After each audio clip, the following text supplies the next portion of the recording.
On February 1, 2021, Myanmar's military seized control of the government. Millions took to the streets for peaceful protests, but the response turned deadly.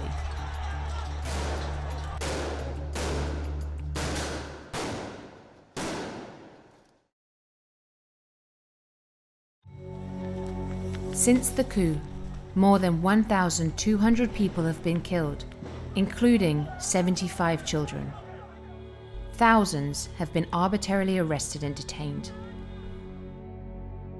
Human Rights Watch research shows that security forces coordinated attacks on protesters in Hlaing township near Yangon on March 14th, killing or wounding at least 65 protesters and bystanders.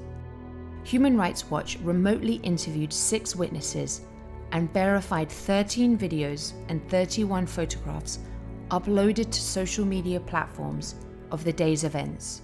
Tharyar was a bloodbath that day.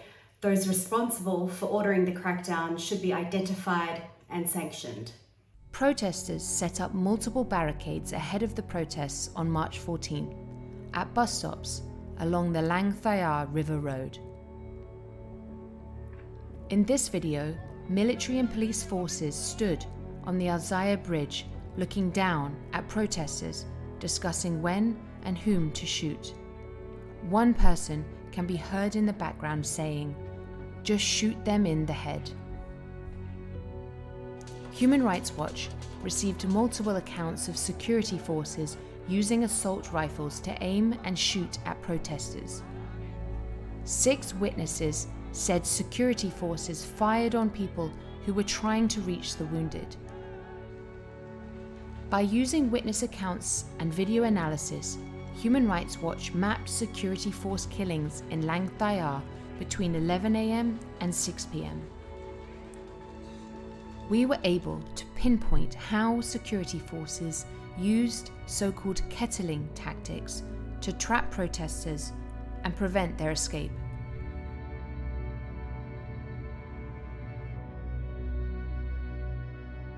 The violent security force crackdown in Hlaing continued into the evening.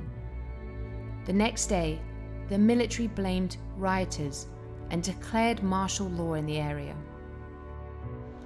Human Rights Watch and others, including the United Nations Special Rapporteur on Human Rights in Myanmar, have described junta abuses committed since the coup as crimes against humanity. Oil and gas revenues that keep the junta afloat should be cut off, and the United Nations Security Council should pursue a global arms embargo and coordinated, targeted sanctions against junta leaders.